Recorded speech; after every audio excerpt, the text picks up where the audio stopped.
कोमलपुर के एक गांव में एक बड़ा सा बरगद का पेड़ था। गांव के लोग उस पेड़ के नीचे बैठकर आराम करते थे और अपने सुख दुख बांटते थे। उसी गांव में कमला नाम की एक माँ रहती थी। उनके 2 बेटे थे, बड़ा बेटा राघवन और छोटा बेटा मोहन। राघवन खेती करता था और घर का खर्च उठाता था, और मोहन पढ़ाई में तेज था और माँ चाहती थी कि वो पढ़ लिख कर बड़ा आदमी बने।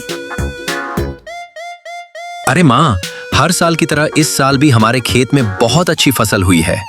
क्यों नहीं होगी? मेरा बेटा जो दिन रात इतनी मेहनत करता है, उसे उसका फल तो जरूर मिलेगा ना मेरे लाल। लेकिन राघवन की उम्र भी बढ़ती जा रही थी और कमला भी बूढ़ी हो गई थी। इसलिए एक दिन कमला अपनी पड़ोसी से बात करती है। अरे गौरी, तेरी नजर में कोई अच्छी सी लड़की हो तो बताना। राघवन की उम्र बढ़ती जा रही है, उसके लिए कोई लड़की ढूंढ दे। मेरी नजर में तो कोई अच्छी लड़की नहीं है।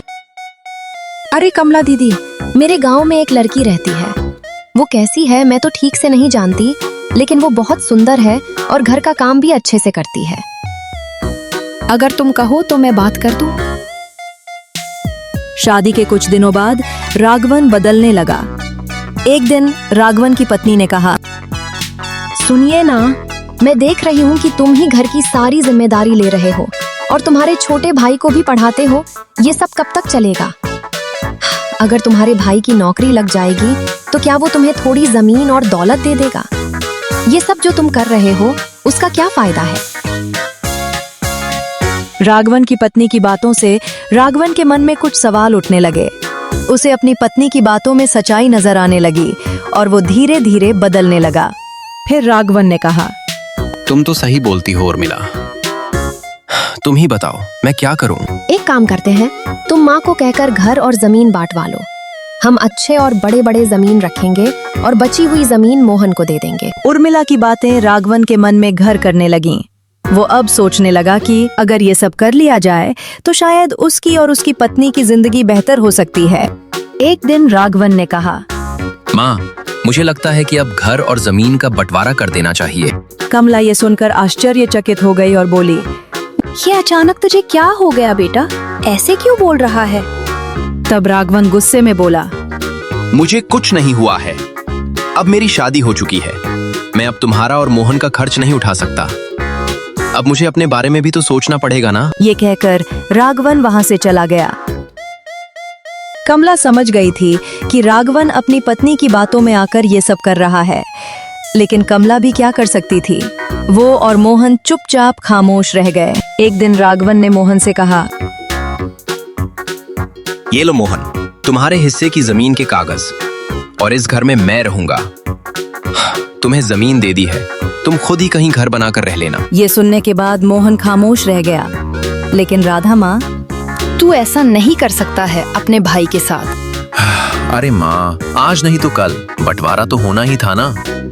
लेकिन इतनी जल्दी? उसकी तो पढ़ाई भी पूरी नहीं हुई है, वो अभी बहुत छोटा है। मोहन इस उम्र में क्या कर सकता है?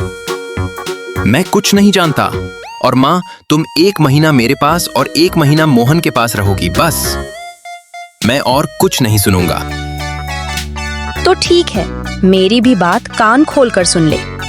मैं भूख से मर जाऊंगी, लेकिन तेरे इस घर में कभी नहीं आऊंगी। चल मोहन, यहाँ अब हमारा कोई अधिकार नहीं है। ये कहकर मोहन और कमला वहां से निकल गए।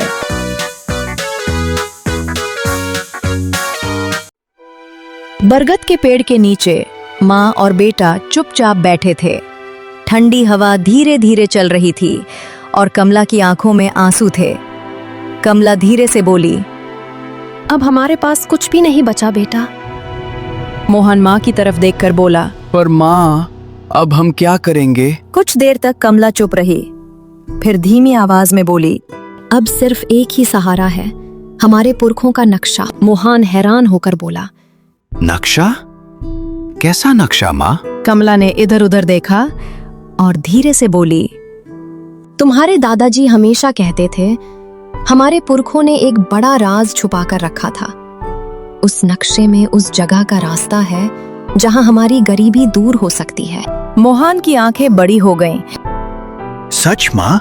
तो फिर वो नक्शा कहाँ है? हमारे पुराने घर के आंगन में जो लकड़ी का पुराना बॉक्स है उसी में रखा है। ये सुनते ही मोहन तुरंत खड़ा हो गया। तो चलो माँ, अभी लेकर आते हैं। कमला ने उसका हाथ पकड़ लिया। रुको बेटा, रात होने वाली है और तुम जानते हो ना, लोग उस घर को भूतिया मानते हैं। चाहे कुछ भी हो माँ, मैं आपको और दुखी नहीं देख सकता। ये सुनकर कमला हल्का सा मुस्कुराई और दोनों पुराने घर की तरफ चल पड़े।